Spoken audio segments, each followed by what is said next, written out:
Health சமூக நண்பர்கள் அனைவருக்கும் கவியின் இனிய வணக்கம். எல்லாருமே ஆரோக்கியமாக இருப்பீங்க நம்புறேன். நம்ம சேனலில் தொடர்ந்து மருத்துவத்தை பற்றின மகத்துவங்களை பார்த்துட்டு வரும். அப்படிதான் இப்போவும் ஒரு டிப்ஸோட வந்திருக்கேன். அது என்னன்ட்டு வாங்க இந்த வீடியோக்குள்ளே பார்க்கலாம்.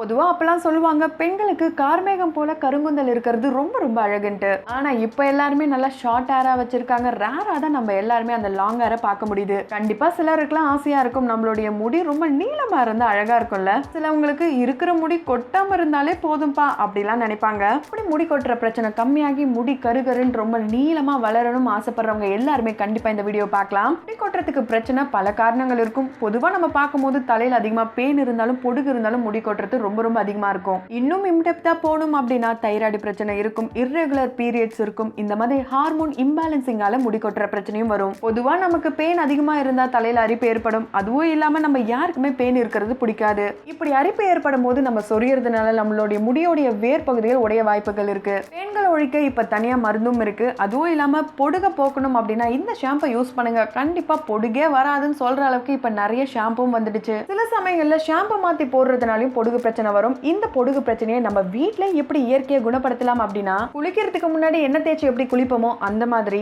மிளகையும் பாலையும் நல்லா அரைச்சி தலையில தேய்ச்சிக்கோங்க.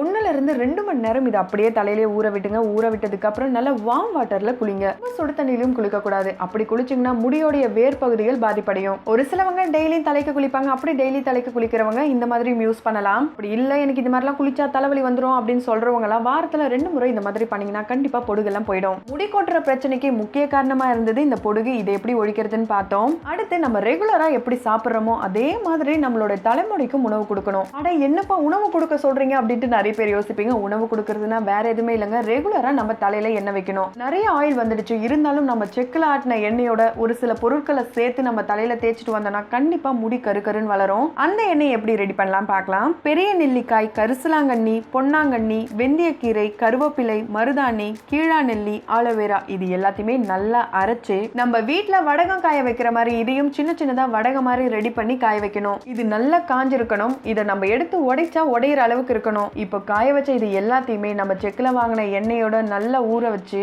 ஒரு நாள் ஃபுல்லா இதை ஊற விடுங்க. அடுத்த நாள்ல இருந்து நீங்க யூஸ் பண்ணலாம். ஆபீஸ்க்கு போறவங்க தலை நிறைய எண்ணெய்லாம் வைக்க முடியாது. அதனால தலையில எண்ணெய் வச்சுட்டு உடனே கூட குளிக்கலாம். ஸோ நீங்க நார்மலா யூஸ் பண்ற தேங்காய் எண்ணெயை விட இந்த மாதிரி தேங்காய் எண்ணெயை ப்ரிப்பேர் பண்ணி யூஸ் பண்ணீங்கன்னா கண்டிப்பா உங்களுக்கு ரொம்ப ரொம்ப எஃபிஷியன்ட்டா இருக்கும். எண்ணெய் டெய்லி தேய்க்கிறவங்க இந்த எண்ணெயை டெய்லி யூஸ் பண்ணலாம். நம்ம சேர்த்திருக்க இந்த எண்ணெயில எல்லாமே மூலிகையா இருக்கிறதுனால எந்த ஒரு சைடு எஃபெக்ட்ஸும் வராது. அதே மாதிரி இந்த எண்ணெயை நீங்க காய்ச்சியும் யூஸ் பண்ணலாம். அப்படி இல்லைன்னா நார்மலாவும் யூஸ் பண்ணிக்கலாம். இதை தொடர்ந்து அடுத்ததா வாரத்துல 2 நாளாச்சு நம்ம எண்ணெய் தேய்ச்சி குளிச்சிடணுங்க. அதுவும் நல்லெண்ணெய் தேய்ச்சி குளிக்கணுங்க. நல்லெண்ணெயை தேய்ச்சிட்டு ஒரு நாள்லாம் விடக்கூடாது. கிட்டத்தட்ட ஒரு 1/2 hour மேக்ஸிமம் விடலாம். அதுக்கு மேல போச்சுன்னா தலைவலி எல்லாம் வந்துடும். பேருக்கு பாடிலாம் ஹீட் ஆகும் போது சூட்டு வலி எல்லாம் ஏற்படும். இந்த மாதிரி வலி எல்லாம் தடுக்கணும் அப்படின்னா நம்ம கண்டிப்பா இந்த எண்ணெயை பயன்படுத்தி தான் ஆகணும். ஏன்னா இயற்கையாகவே நல்லெண்ணெய் குளிர்ச்சி தன்மை கொண்டதுங்க. சில பேர் சொல்லி நம்ம கேள்விப்பட்டிருப்போம், ரொம்ப ஹீட் ஆயிடுச்சு அதனாலதான் எனக்கு முடி கொட்டுதுன்னு சொல்லுவாங்க. அந்த மாதிரி இருக்கிறவங்க இதை கண்டிப்பா ஃபாலோ பண்ணலாம். நம்மளுடைய ஹேர் growthக்கு iron, vitamin, calcium, antioxidant இது எல்லாமே தேவை. அயன் சத்து வேணும்னா கீரையை கண்டிப்பா சாப்பிட்டு ஆகணும். முடி நல்லா வளரணும்னு நினைக்கிறவங்க கீரையை ஸ்கிப் பண்ணாதீங்க. நீங்க சொல்ற இது எல்லாத்தையுமே நானும் காலகாலமா பயன்படுத்திட்டே தான் வரேன். இருந்தாலும் எனக்கு எந்த ஒரு growthம் தெரியலன்னு சொல்றவங்க எல்லாருமே ஒரு மிஸ்டேக் பண்றோம். என்னதான் நம்ம ஆர்டிபிஷியலா மேக்கப் பண்ணாலும் நம்மளுக்கு அழகு இயற்கையா கிடைக்கணும்னா நம்ம சாப்பிட்ற ஃபுட்ல தான் இருக்கு. இது எல்லாமே பண்ணிட்டு இந்த மாதிரி ஹெல்த்தியான ஃபுட்டை எடுத்துக்காம இருந்தா நம்ம இவ்வளோ பண்ணதும் வேஸ்ட் தாங்க. இன்டேக் ஃபுட் ரொம்ப ரொம்ப இம்பார்ட்டன்ட். ஆரோக்கியமான உணவுகளை சாப்பிடுங்க. ரத்த ஓட்டம் சீரா இல்லைனாலும் முடி கொட்டுற பிரச்சனை வரும். ரத்த ஓட்டத்தை எப்படி சீராக்கலாம்னா நம்ம எக்ஸசைஸ் பண்றது மூலமா சீராக்கலாம். இதுக்காக நீங்க பெரிய பெரிய எக்ஸசைஸ்லாம் பண்ணணும் எந்த ஒரு அவசியமும் இல்லைங்க. சின்னவங்களா இருந்தீங்கன்னா ஸ்கிப்பிங் பண்ணுங்க.